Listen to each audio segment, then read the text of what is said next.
আজি অসমৰ লোকসভাৰ ইলেকশ্যন শেষ হৈছে, ৰিজাল্ট আহিছে।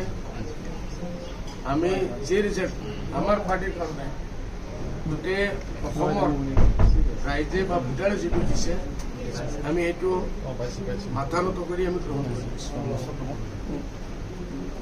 দ্বিতীয় কথা হ'ল যিমান ভোটাৰে আমাক ভোট দিছে সিসকলৰ আৰু যিসকলে আমাক ভোট দিব পৰা নাই বা দিয়া নাই আমি চবক ধন্যবাদ জ্ঞাপন কৰি আছোঁ, কৃতজ্ঞতা জ্ঞাপন কৰি আছোঁ।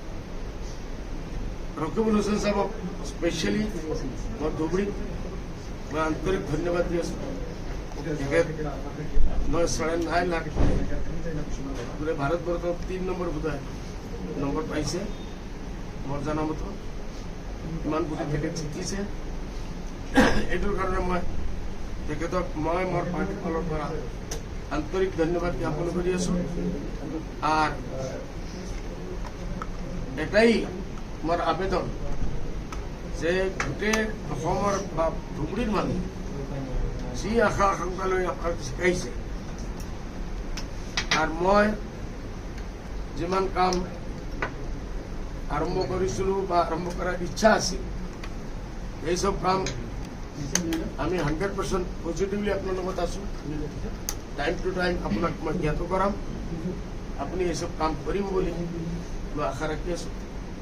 আৰ অহা দিনত গৰিব ৰাইজে দৰিদ্ৰ মানুষে লাঞ্ছিত বঞ্চিত মানুষে বহুত আশা লৈ আপনাৰ 10 লাখৰ নিচিনা ভোট দিছে, আপনি এই আশাবিলাক পুৰা কৰিব বুলি মই আকৌ একবাৰ আন্তৰিক ধন্যবাদ দি মই তেখেতক আমাৰ ফালৰ পৰা শেষ। আপোনাৰ ওপৰত যথেষ্ট আস্থা আছিল, বিশ্বাসো আছিল, সেই ধৰণে আপোনাক এই ধৰণে পূৰ্বতে মৰমো দিছিল।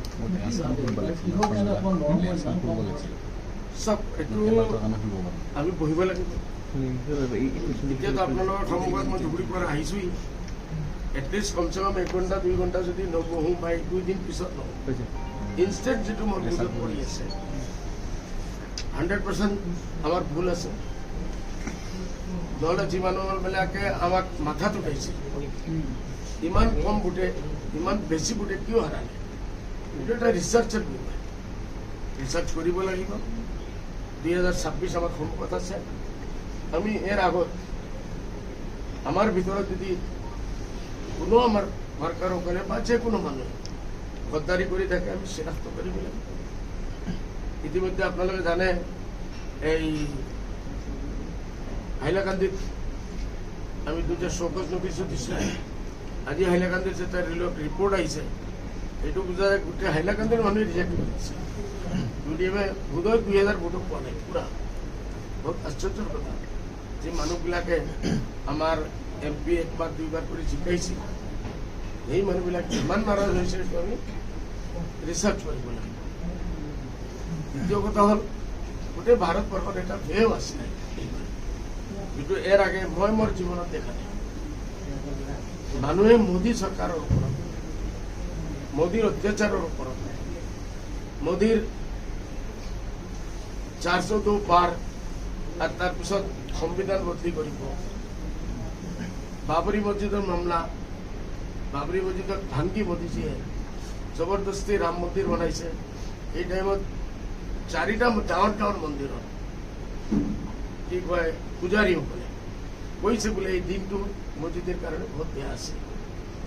তথাপিও মোদীজীয়ে অভাৰ কনফিডেন্স আছে, তাত গৈ মন্দিৰ বনাইছে, পূজা কৰিছে, ৰাম মন্দিৰ বনাইছে। এই ডাঙৰ মন্দিৰ করে আমি যদি আমার আলিম ওলামা যিসকল মোল্লা সব কিছু করার পিছনে আমি মানুহ এই কথাবিলাক মোদী সাহেবে টের করা নাই। আর আজি এই বিপদটো খালি মছজিদৰ ওপৰত নহয়, গোটেই ভাৰতবৰ্ষৰ মানুহ ওপৰত আহিছে। এই সুনামিয়ে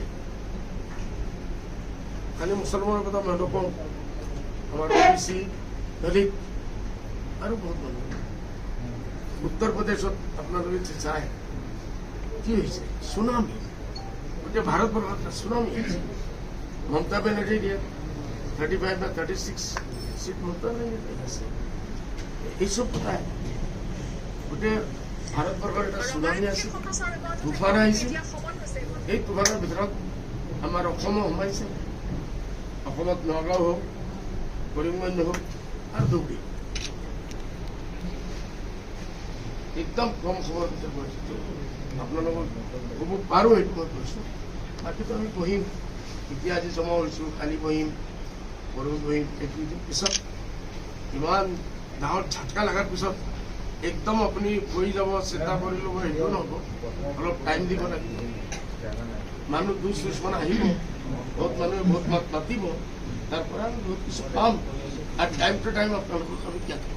মই আপোনাক ব্যতিগ্ৰস্ত কৰিব বিচৰা নাই, কিন্তু যিখিনি মানুহক আপুনি বুকুৰ আপোন কৰি ল'লে, যিখিনি মানুহ বুকুৰ মাজত সোমাই ল'লে, ক'ৰবাত নহয় ক'ৰবাত নিৰ্বাচনৰ পাক সেইখিনি মানুহ পাছফালে বেগাৰ দিলে নেকি আপোনাক?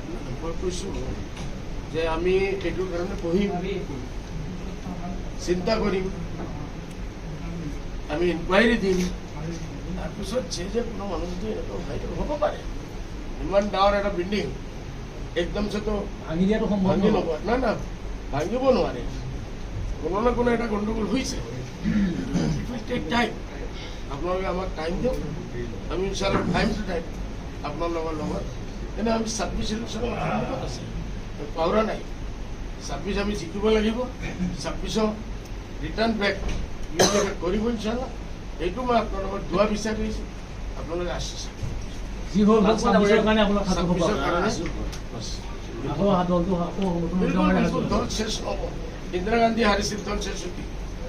মোদীজী অহাৰ আগত বুজা গেছে কংগ্ৰেছ নাই, ভাৰতবৰ্ষৰ পৰা নাহি কৰিছে। আজি কংগ্ৰেছ আবাৰ ৰিটাৰ্ণ বেক কৰি আছে। কিন্তু ইলেকশ্যন বাজপেয়ী হাৰিছে, ডক্টৰ হেমন্ত বিশ্ব শৰ্মা হাৰিছে, গগৈ চাহাব হাৰিছে, শেখে চাহাবৰ মোৰ ইয়াদ নাই হাৰিছিল নে না মোৰ ইয়াদ নাই। ডাঙৰ ডাঙৰ যিমান ডাঙৰ মানুহ হয় পৃথিৱীত, যিসকলে ইলেকশ্যন খেলে একবাৰ হাৰে। আৰু মোকতো ইমান মৰম দিছে, 3 বাৰ কৰি জিকাইছে। এইবাৰ ধৰ্মীয় সংখ্যালঘুসকলে আপোনাক কোনো ধৰণৰ সহায় নকৰিলে নেকি? আপোনাৰ বিপৰীতে আপোনাৰ 3বাৰ যি দুৰ্গ আছে, দুৰ্গতে কিবা ধূলিচ্ছা আজি এনেকুৱা এটা হৈছে, সামাজিক মাধ্যমত যেতিয়া আপোনাৰ ৰিজাল্টটো ওলাই আছিলে, সেইখিনি সময়তে আমিও ছ'চিয়েল মিডিয়াত আমিও সক্ৰিয় হৈ আছিলোঁ। কিন্তু সেই মুহূৰ্তত আমি ইমানখিনি মেছেজ পালোঁ, ইমানখিনি আপডেটছ পালোঁ যে ক'ৰবাত নহয় ক'ৰবাত বদৰুদ্দিন আজমলে সংখ্যালঘুক লৈ যিটো ৰাজনীতি কৰিছিলে, সেই ধৰণৰ ক'ৰবাত নহয় ক'ৰবাত উলট পাতল এটা সমীকৰণ বিভিন্ন মাধ্যমত প্ৰচাৰ হৈছে। নকওঁ, মই মেণ্টেলি এইটোৰ কাৰণে প্ৰিপেয়াৰো নহয়, আমাৰ টিমো প্ৰিপেয়াৰ নাই। আপোনালোকে এক ৰিকুৱেষ্ট কৰিম, যদি আপোনালোকে আমাৰ দলীয় সংঘাতৰ মামলাত যদি কোনো মেছেজ আপোনাৰ হ'ব পাৰে, কোনো দুশ্মনে দিব পাৰে, আমি আপোনালোক লাগে এটা নম্বৰ দি আপোনালোকে এইটো যদি পাছ কৰে, আমি সেইটোৰ ওপৰতো এটা চিৰিয়াছলি ইনকুৱাইৰি।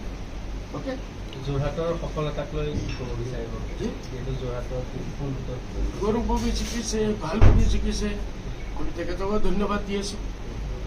আমাৰ প্ৰদ্যুৎ বৰদলৈ জিকিছে, তেখেতো মই দি আছোঁ।